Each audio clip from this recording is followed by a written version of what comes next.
আসসালামু আলাইকুম সুপ্রিয় শিক্ষার্থী, স্বাগত জানাচ্ছি আমাদের আজকের ক্লাসে। আজকে আমরা নবম দশম শ্রেণীর বাংলাদেশ ও বিশ্ব পরিচয়ের চতুর্দশ অধ্যায় অর্থাৎ বাংলাদেশের সামাজিক পরিবর্তন এই অধ্যায়টির বিগত বছরের যে বোর্ড পরীক্ষার প্রশ্নোত্তর রয়েছে সেগুলো নিয়ে আজকের ক্লাসে আমরা আলোচনা করব। চলো শুরুতেই ঢাকা বোর্ড 2025। দেখো, আমরা প্রথমেই উদ্দীপকটা পড়ে নিই। উদ্দীপকে কি বলছে দেখো, পলাশ বিশ্বাস ঢাকা বিশ্ববিদ্যালয় থেকে MA পাশ করে বিদেশে পাড়ি জমান। দীর্ঘ 10 বছর পর তিনি দেশে ফিরে এসে নিজ গ্রামে একটি মুড়ি ও একটি চানাচুর কারখানা গড়ে তোলেন। এসব কারখানায় তিনি গ্রামের মহিলাদের কাজের সুযোগ করে দেন। এই কাজের মাধ্যমে মহিলাদের পরিবারে আর্থিক সচ্ছলতা ফিরে এসেছে। মহিলাদের পরিবারে কি ফিরে এসেছে? আর্থিক সচ্ছলতা। দেখো, তারা ছেলে মেয়েদের লেখাপড়া শেখাচ্ছেন ও স্বাস্থ্য সেবাও নিশ্চিত করছেন। ওকে, আমরা এবারে চলো প্রশ্নে চলে যাই। ক নম্বর প্রশ্নে বলা হয়েছে প্রযুক্তি কি? আচ্ছা, প্রযুক্তি হচ্ছে বিজ্ঞানের একটি প্রায়োগিক দিক। তোমরা নিশ্চয়ই ইতোমধ্যে তোমাদের পাঠ্য বইয়ে পড়েছো যে সামাজিক পরিবর্তনের যে মূল কিছু যে উপাদানগুলো কাজ করে সেই উপাদানগুলোর মধ্যেই একটি হচ্ছে এই প্রযুক্তি। এবং এই যে সামাজিক পরিবর্তন হচ্ছে, এই পরিবর্তনের জন্য কিন্তু এই প্রযুক্তি ব্যাপকভাবে ভূমিকা পালন করে। দেখো, তাহলে আমরা কি পেলাম? এই যে প্রযুক্তি কি? প্রযুক্তি হচ্ছে বিজ্ঞানের প্রায়োগিক দিক। খ নম্বর প্রশ্নে দেখো, খ নম্বর প্রশ্নে বলা হয়েছে সমাজ কাঠামো কিভাবে গড়ে ওঠে? কি সমাজ কাঠামো কিভাবে গড়ে ওঠে? আচ্ছা, দেখো, সমাজের যে উৎপাদন ব্যবস্থা এবং এই যে উৎপাদন ব্যবস্থা এর সাথে সম্পর্কযুক্ত যে বিভিন্ন পেশার মানুষ, এদের যে সম্পর্ক, এর মাধ্যমে কিন্তু আমাদের এই যে সমাজ কাঠামো গড়ে ওঠে। সমাজ কাঠামো মূলত মানুষের পারস্পরিক মিথস্ক্রিয়া, সামাজিক সম্পর্ক এবং বিভিন্ন যে সামাজিক প্রতিষ্ঠান, এই সকল কিছুর একটি স্থিতিশীল ও সুসংগঠিত রূপ। দেখো, এই সামাজিক প্রতিষ্ঠানের মধ্যে কি রয়েছে? রয়েছে পরিবার, ধর্ম এবং রাষ্ট্র। এই সব কিছুই কিন্তু সামাজিক প্রতিষ্ঠানের অন্তর্ভুক্ত। দেখো, এখানে কি বলা হয়েছে? এটি সমাজের একটি স্থায়ী মানচিত্রের মতো, যা নির্দিষ্ট নিয়মকানুন ও প্রথার উপর ভিত্তি করে দাঁড়িয়ে থাকে। দেখো, সমাজ কাঠামো বা সোশ্যাল স্ট্রাকচার এটি কিন্তু একটি সমাজের আকস্মিক কোনো পরিবর্তন নয়। একটি দালান বা একটি বিল্ডিং যেমন রড, সিমেন্ট, তারপরে ইট, এই সব কাঠামোর উপর ভিত্তি করে দাঁড়িয়ে থাকে, ঠিক সেরকম এই যে সমাজ কাঠামো, এই সমাজও কিন্তু টিকে থাকে একটা নির্দিষ্ট কাঠামোর জন্যই। তো দেখো, এই যে টিকে থাকার জন্য যে মৌলিক কিছু উপাদান কাজ করে, এই মৌলিক উপাদানগুলোর মধ্যে কি কি রয়েছে? দেখো, সামাজিক সম্পর্ক, সামাজিক প্রতিষ্ঠান, মর্যাদা ও ভূমিকা এবং এর হচ্ছে উপাদান, এই সকল কিছুর উপর ভিত্তি করে কিন্তু একটি সমাজ কাঠামো গড়ে ওঠে। এবারে দেখো, গ নম্বরে কি বলা হয়েছে? গ নম্বরে বলেছে উদ্দীপকে বর্ণিত পলাশ বিশ্বাসের কাজ সামাজিক পরিবর্তনের কোন উপাদানকে নির্দেশ করে? সামাজিক পরিবর্তনের, তোমাদের দেখার সুবিধার্থে এই যে দেখো, এই যে উদ্দীপকে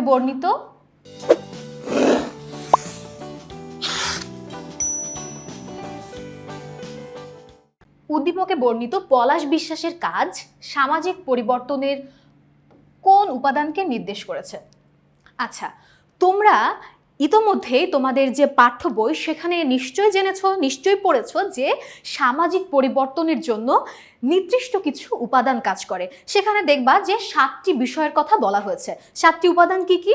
7টি উপাদানের মধ্যে রয়েছে প্রাকৃতিক উপাদান, রয়েছে জৈবিক উপাদান, রয়েছে সাংস্কৃতিক উপাদান, এছাড়াও রয়েছে শিক্ষা, যোগাযোগ, প্রযুক্তি, এছাড়াও রয়েছে শিল্পায়ন ও নগরায়ন।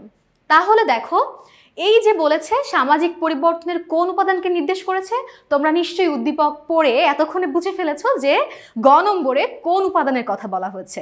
হ্যাঁ, তোমরা ঠিকই ধরেছ। গতে এই যে দেখো, শিল্পায়ন ও নগরায়নের যে উপাদানটি রয়েছে এটিকেই নির্দেশ করে। দেখো, সামাজিক পরিবর্তনের প্রধান চালিকা শক্তি হচ্ছে এই শিল্পায়ন এবং নগরায়ন।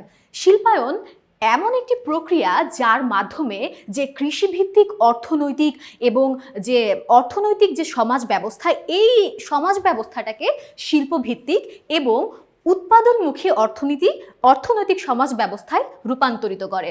দেখো, এই শিল্পায়নের ফলেই কিন্তু নগরায়ন হচ্ছে, আর এই যে শিল্পায়ন, এর ফলেই কিন্তু মানুষ প্রতিনিয়ত শহরমুখী হচ্ছে। কেন শহরমুখী হচ্ছে? কর্মসংস্থানের জন্য। আর এর ফলেই কিন্তু এই যে শিল্প প্রসার পাচ্ছে, এর ফলেই কিন্তু আমাদের বেকারত্ব হ্রাস পাচ্ছে। দেখো, উদ্দীপকে দেখা যায় পলাশ বিশ্বাস ঢাকা বিশ্ববিদ্যালয় থেকে MBA পাশ করে বিদেশে চলে যান। তিনি দীর্ঘ 10 বছর পর দেশে ফিরে নিজ গ্রামে একটি মুড়ি ও চানাচুর কারখানা গড়ে তোলেন। পলাশের শিল্প প্রতিষ্ঠান গড়ে তোলার ফলে সমাজের কাঠামোতে পরিবর্তন এসেছে। তার স্থাপিত কারখানায় গ্রামের নারীরা কাজ করার সুযোগ পেয়েছে, যা তাদের কি করেছে? অর্থনৈতিক সচ্ছলতা এনে দিয়েছে। এছাড়াও নারীরা কি করছে? নারীরা তাদের ছেলে মেয়েদের পড়াশোনা করাচ্ছে এবং তাদের যে স্বাস্থ্যসেবা সেটা হচ্ছে নিশ্চিত করতে পেরেছে। তাহলে দেখো, আমরা কি বলতে পারি? এই যে সর্বোপরি বিষয়, এর পরিপ্রেক্ষিতে আমরা বলতে পারি যে এই যে পলাশ বিশ্বাসের ক্ষুদ্র পরিসরে যে এই কারখানা স্থাপন, এর মধ্য দিয়েই গ্রামে যে পরিবর্তন এসেছে, এটি মূলত শিল্পায়ন এবং নগরায়ন এই উপাদানটিকে নির্দেশ করছে, এবং এই শিল্পায়নেরই বহিঃপ্রকাশ হচ্ছে পলাশের এই কার্যক্রম। এবার চলো আমরা ঘ নম্বর প্রশ্নটা দেখে আসি। ঘ নম্বর প্রশ্নে কি বলেছিল? ঘ নম্বর প্রশ্নে বলেছিল যে উদ্দীপকে বর্ণিত যে মহিলাদের কাজ রয়েছে, এই কাজটি নারীর ক্ষমতায়নের পথকে সুগম করছে। উক্তিটি বিশ্লেষণ করো। তো দেখো, তাহলে আমরা উত্তরে কি করব?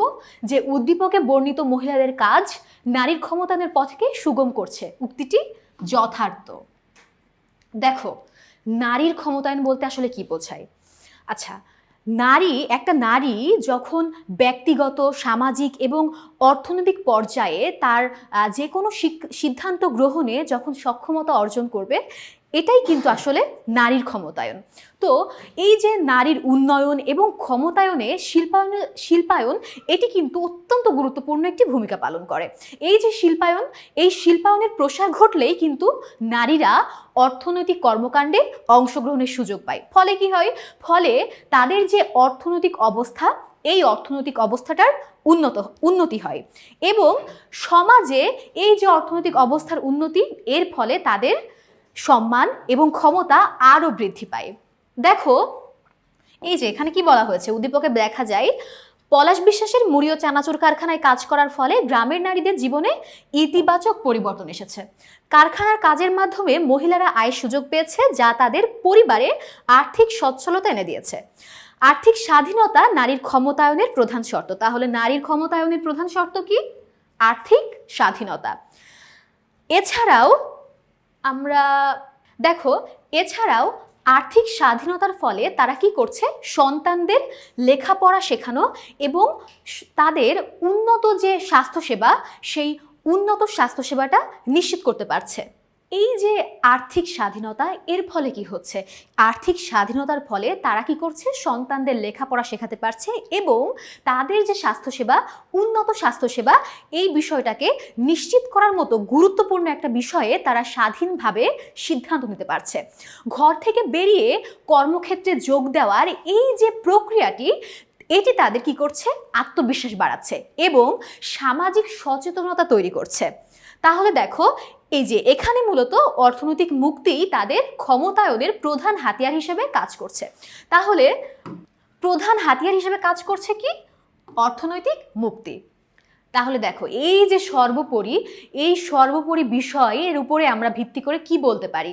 যে যখন একজন নারী নিজের উপার্জিত অর্থ পরিবারের মৌলিক চাহিদা পূরণে ব্যয় করতে পারে, তখন কি হয়? তখন সমাজে তার অবস্থান আরও শক্তিশালী হয়ে ওঠে। তাই আমরা শেষে কি লিখব? যে তাই উদ্দীপকের নারীদের এই অর্থনৈতিক কর্মকাণ্ড নিশ্চিতভাবেই নারীর ক্ষমতায়নের একটি সফল দৃষ্টান্ত। আজকের ক্লাস এ পর্যন্তই। তোমাদের সকলের জন্য অনেক অনেক শুভকামনা। সকলকে অনেক ধন্যবাদ।